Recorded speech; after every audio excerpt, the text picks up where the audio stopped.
اس میں ایک اور مسئلہ یہ ہے کہ ہم جب نماز پڑھ رہے ہوتے ہیں تو ہمارے بھائی جو ہے جو پینٹ شرٹ پہنتے ہیں، اب یہ ایک چست لباس ہے، تو باریک لباس جس میں جسم چھلکے یہ تو پہننا نہ پہننا برابر ہے۔ چست لباس جو ہے وہ جسم کو تو چھپاتا ہے لیکن جسم کی حیت بتا رہا ہوتا ہے، تو پھر اس کی طرف نگاہ کرنا منع ہوتا ہے، یہ درست نہیں ہوتا۔ اور ظاہر ہے کہ اس نے خود ایسا لباس پہنا ہے تو خود کو لوگوں پر پیش کیا ہے اور اتنا چست لباس پہن کر آ گیا، تو ایسا نہیں کرنا چاہیے۔ لباس ایسا ہو جو اتنا تو ڈھیلا ہو کہ اس سے جسم کی حیت اور اعضاء کا اندازہ دیکھنے والے کو نہ ہو، اتنا لوز ضرور ہونا چاہیے، لیکن بہرحال پینٹ شرٹ میں نماز پڑھے گا تو نماز ہو جائے گی۔ اب یہ آپ نے ایک نیا دیکھا ہوگا کہ پہلے تو پینٹ جو ہے نا وہ اوپر باندھا کرتے تھے، اب یہ یہاں پر باندھتے ہیں۔ یہ شکر ہے یہاں باندھتے ہیں، ان کا تو کوئی بس نہیں چلتا نا کہ یہ اور بھی اتنا نیچے کریں کہ بھئی لوگوں کو پتہ چلے کہ انڈر ویئر بھی پہنا ہوا ہے، تو یہاں یہ اس جگہ پر باندھتے ہیں۔ اب چلو جی آپ نے باندھ لیا، کوئی منع نہیں ہے، لیکن پھر شرٹ جو ہے وہ اندر ڈالیں گے نہیں، شرٹ بھی باہر رکھیں گے۔ اب شرٹ باہر رکھیں گے تو آپ بتائیے رکوع کرنے میں یہ پچھلا حصہ کھلے گا یا نہیں کھلے گا؟ تو اب یہ ناف کے پاس تو اس نے پینٹ باندھی نہیں ہے، یہ تو بہت یہاں لے کر آ گیا ہے،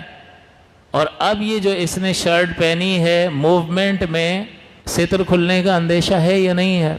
اب آپ نے غور فرمایا ہوگا، ہمیں فوراً نگاہ ہٹا لینی چاہیے، لیکن سجدے میں جائے گا آدھی کمر نظر آ رہی ہوتی ہے، تو کمر تو چلو دکھے صحیح ہے، ناف کے اوپر کا حصہ اگر اس کے مقابل پیچھے، اس کے جو بالکل مقابل پیچھے حصہ ہے تو ناف کے بالکل مقابل ہے یا اس کے اوپر ہے تو پھر ستر کا مسئلہ نہیں ہے، لیکن اس کے نیچے والا حصہ جو نظر آ رہا ہوگا وہ، اور اتنا بڑا یعنی اتنی پوری گولائی جو ہے اس کا یہ پورا پچھلا حصہ جو ہے وہ نظر آ رہا ہوتا ہے، تو اب نماز کا کیا حکم ہوگا؟ اس سے بہت سارے ہمارے پینٹ شرٹ پہننے والے بھائی جو ہے وہ غافل ہوتے ہیں اور ایسی صورت میں نماز ضائع ہو جاتی ہے۔ تو بظاہر ہمیں ایسا لگتا ہے کہ یار ستر عورت تو کپڑے پہن کے ہی نماز پڑھتے ہیں، کون بغیر کپڑوں کے پڑھ رہا ہے، لیکن جب ہمیں یہ پتہ چل جاتا ہے کہ باریک سے مسئلہ ہوگا اور کھل جانے کا مسئلہ کیا ہے، بعض اوقات جو ہے وہ ہمیں احساس نہیں ہوتا، کسی ایسی جگہ پر بیٹھے تھے کہ جہاں پر کوئی کیل وغیرہ تھی اور وہ کپڑوں میں پھنسی اور احساس نہ ہوا اور وہ حصہ پھٹ چکا ہے لیکن ہمیں نہیں معلوم، اور ہم اس میں نماز پڑھ رہے ہیں، تو اپنے طور پر تو ہم یہ سمجھ رہے ہیں کہ ستر ڈھکا ہوا ہے، لیکن وہ اٹھنے بیٹھنے میں نظر آ رہا ہے، کھل رہا ہے ستر، تو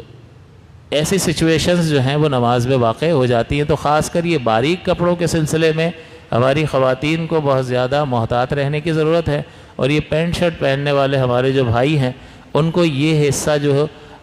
شرٹ کے اوپر نیچے، پھر ایسے لوگوں کو چاہیے کہ وہ شرٹ جو ہے وہ پینٹ کے اندر ڈال لیں تاکہ باہر نہ نکلے اور یہ حصہ نہ کھلے، اس کا اہتمام لازم اور ضروری ہے۔